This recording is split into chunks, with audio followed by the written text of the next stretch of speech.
Hello everybody, my name is Joy and welcome back to Paper Drumpf Chapter 8, Us or Them. Save and continue. Call me Ishmael. There's a policeman. He stares at me, but he stares at others also. He is here to kill those like me, to imprison us, to stamp upon our faces with their infinite sadness. Walk past him quickly or get out your phone and pretend to text. Walk past him quickly, but he doesn't seem to notice me. He is here to stop me from what I must do. I know this, but he doesn't know what I'm planning.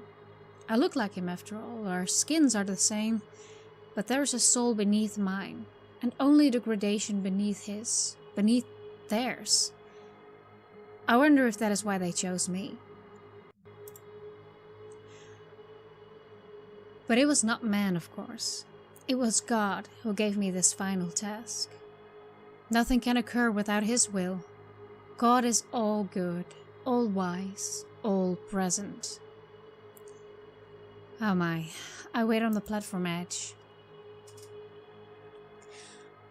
Part of me feels like throwing myself off, diving like an Olympian into the sea of their sin and extinguishing my soul before a train. But God does not want that for me.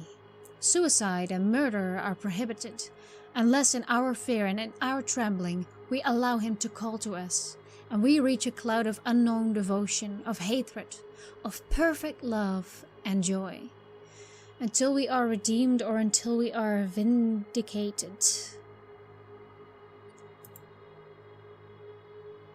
My wife had said she was worried about me. I love her very much as a woman can be loved. I could not tell her of the secret mistress, the longing I had taken into my heart. Life had not been what I thought it would be. Not until they found me. You understand, don't you? I am to become great again. I get off the train in London. The streets are full of whores. I know what they wear beneath their clothes. I know I'm a son of God. I know they are just ribs.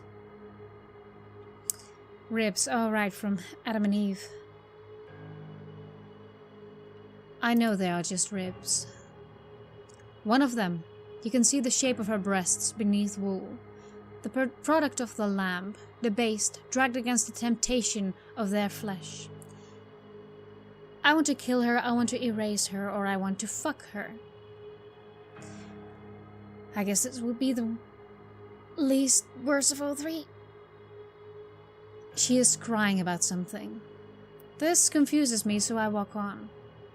It is a cold November's twilight and I've come to London to die. I have come to see the Christmas lights. My mother took me here as a child. I kicked at fallen leaves on my way to the station. I complained on the train. I held her hand as I walked through the rain, but I loved the lights. I love my mother. She will not go to heaven or I cannot see her again. Why? I pleaded with God, but He told me she was a liar. It will only be me and Him, no one else. The lights are red and blue and joyous. There must be hundreds of people in this street, wondering, sinning. I check my watch. It's almost time, but not yet. There's a world where I am a hero to myself, where I do this. There is a world where I am only a coward who does not want to die. But sometimes we cannot make choices. That is what life has taught me. Sometimes we are born to do great things. I look around at the homosexuals, the blacks, the Jews of London. I look at all these godless people. All the Arabs, all the Muslims come to my country, invading it, feeding upon its heart. I look at everyone who isn't me, and I smile. My name is Ishmael. I am the only true Christian left upon this earth, and so I hold my hand to my body, touching it for the last time. You do it, do it, do it, or complete. Oh my. This is not a choice. Reports? Blast in London. Killing. Unconfirmed by. Islamic State have not claimed. Motives unknown. 2 days before the presidential. Death tolls. Abigail. Abigail, we need you in. You look to the side. They're calling for you. You met her again. You're useful again. You're Abigail Thoreau. And you've promised to make America win. You look up at the television screen and reply without turning around. I'm just coming. An interviewer is talking to Rigel Farage. Of course your campaign to leave the European Union claimed that Brexit will prevent further... No, Farage says, shaking his head. No, Farage says, shaking his head. I never said that. The words, I believe, were, can we get the poster up? Upon her request, an image appears on the screen behind the interviewer, showing hundreds of migrants clustered together, a few words dribbling along it. The words you used in your campaign promotional materials were, act now before we see an Orlando-style atrocity here before too long. What would you... Well, I was right, wasn't I? Farage stares. I hope I'm pronouncing that correctly. Excuse me, the interviewer seems genuinely surprised. How? We haven't actually initiated the Article 50 to leave the EU yet, have we? So when we said, but the bomber was, from all indications, British, wasn't he? Are you British if you don't integrate? Asks Farage. If you don't share our values? Someone has to ask the question. If you're going to think of the things these sort of extremists think, should you be allowed to stay here? The interviewer does not speak for a moment.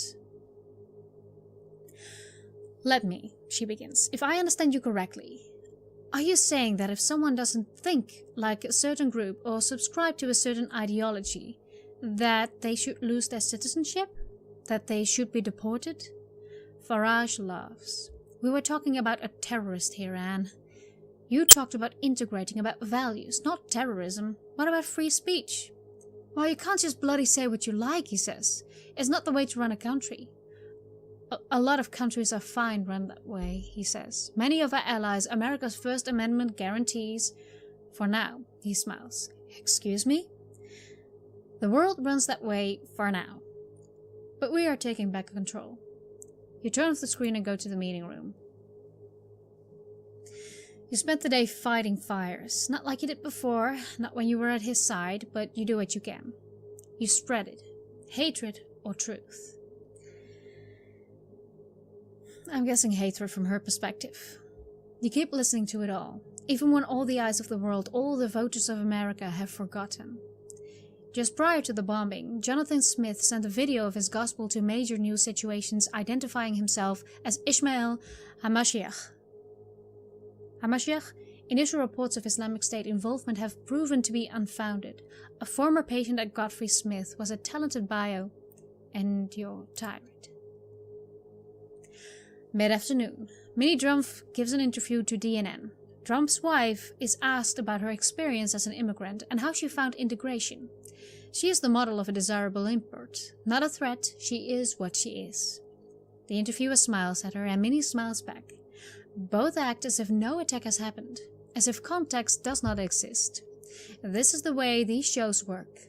They are like two old friends. This world alternates between caring and not caring, between deep feeling at the death of the anonymous half of an earth away and the mundanity of everyday celebrity. No one can care too long about another human being. You came from Europe when you were young, the interviewer says, and you've really welcomed America into your heart. You've really accepted American values. Can you tell us about your life and how your immigrant experience would shape your time as your First Lady? Our First Lady. Well, yes, I'd say the day I became an American was the most important day of my life. Minnie smiles at you. Everything was flipped over. Nothing was the same again. My life was completely turned upside down, you know. I can understand that, says the interviewer. Continue, Minnie. I think a lot of Americans can understand that. So my life was turned upside down, and my mother, she was scared. She told me I had to move in with my aunt and my uncle, who live over in Bel Air. But I told her I didn't want to. It didn't matter though. It never mattered what I wanted. Ooh. That was cruel of them, says the interviewer. Many the interviewer pauses. I think I recognize this is a horrendous inappropriate time to... Oh, okay, so he's getting the reference. Oh, I think what this is referring to as well. Yeah, of course it's referring to Prince of Bel Air, but it's also referring to another thing that happened. I'm gonna leave that conclusion up to you. This is a horrendously inappropriate time too. I had to whistle for a cab, and when it ended up coming close to me, when it stopped right by me, I saw that there were dice in the mirror. This spoke to me of the role chance played in my life, so I got him and went home to Bel Air. Chance is a dangerous mistress. These are just the lyrics to Fresh... I'm just gonna say it. I arrived around 7 p.m. It was dark, and I told the cab driver that I would end up smelling him later. You know, I realized then that this place, it was my kingdom, and I was its prince. A proud young black man. I don't know if I should laugh or cry, but crying is not an option in this case. I think this is referring to that she copied... Okay, I'm not sure if I'm having this completely correct, but I believe that this is referring to when she copied a speech from Michelle Obama. That's what it's referring to as well, I think. I'm not sure if I got that correct. Please correct me if I'm wrong in the comments. I think I'm just gonna laugh. You leave the campaign building.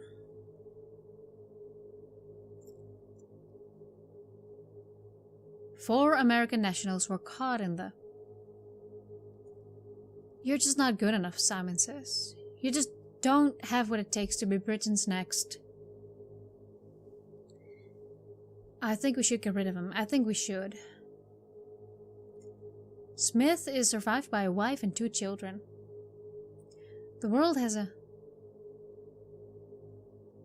Reports of... The streets are empty, hollow. They have been after every attack. Strangers staring at strangers, the feeling that you might win their lottery. That they might select this day, this random street to blow you to kingdom come. To stab you, to erase you from the world. Fair winds, fair can't last. This can't go on, it's...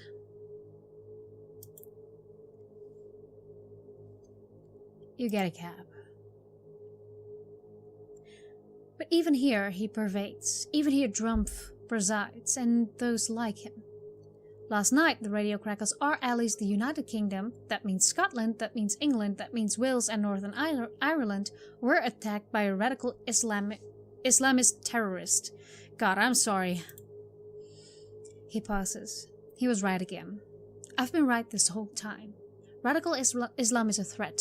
Doesn't matter where they're from, it doesn't matter what birth certificate they cling to, that they wave as their shields. I'm putting America on notice. I'm putting the world on alert. Citizenship is not a shield. Human rights and political correctness are not a defense.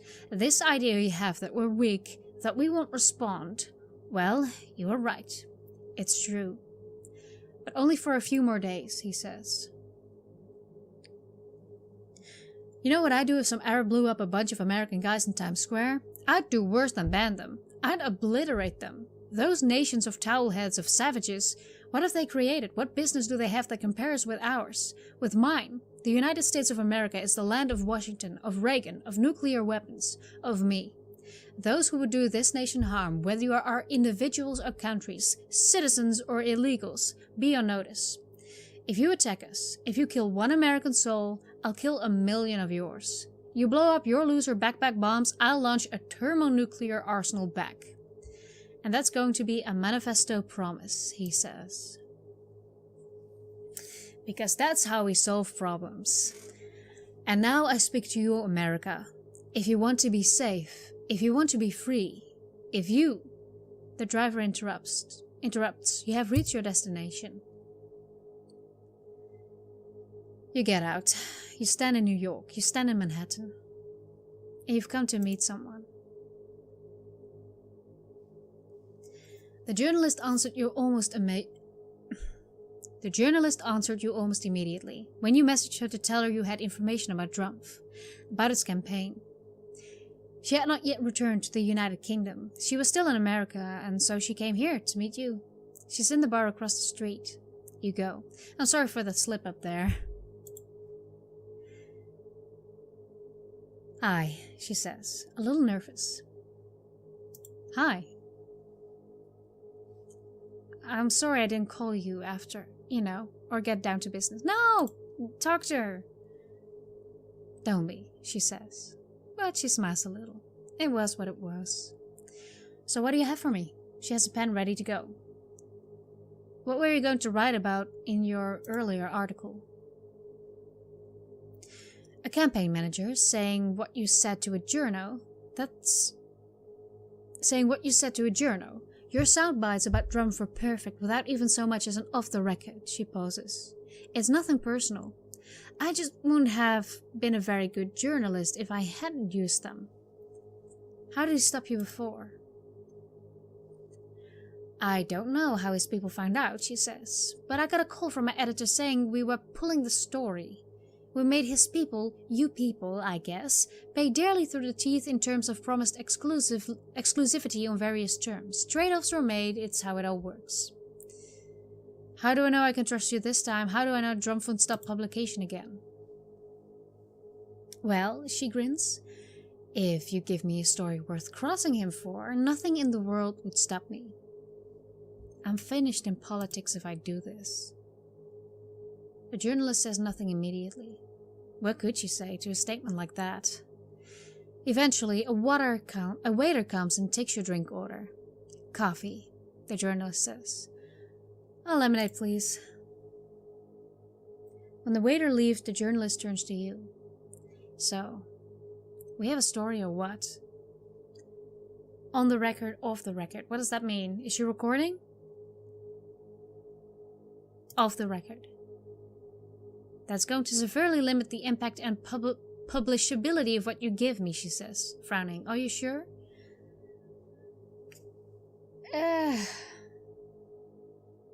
How do I know this is going to help? How do I know her paper is going to be enough? But he's gonna know anyway, so fuck it. Okay then, she says. So, talk me through it all. Tell me what you know. Tell her everything you know about Drumpf and the campaign, or tell her nothing. Might as well go for it. You sit there for hours with her, even as the rest of the world recoils from the horror of the bombing, from the terror of the upcoming election. You stay until 9 p.m. when she has to go. You're brave for doing this, she says, touching you on the arm. What you've told me. I'm not brave, I'm betraying him. Let's see what happens, or hug her. I wouldn't exactly call it brave either, but I guess it's doing the right thing, somehow, somewhat. I'm not even sure if this is gonna help. You go home, you go to sleep, and dream of the road. End of chapter 8. Chapter 9. The day of the vote. Alright, I'm sorry I slipped up a couple of times there. It's probably because I've been talking for quite a while now. I recorded the episodes in one go. This is getting really, really interesting. I'm still really loving how I can really visualize what is happening here. I'm really curious if the paper is really going to fix anything for me. It's going to help anything, because I don't know how much impact this will have. But I guess we will find out very, very soon. So anyway, thank you so much for watching. I'll leave a link down in the description, by the way, if you want to play this game for yourself. And I hope to see you in the next video. Bye!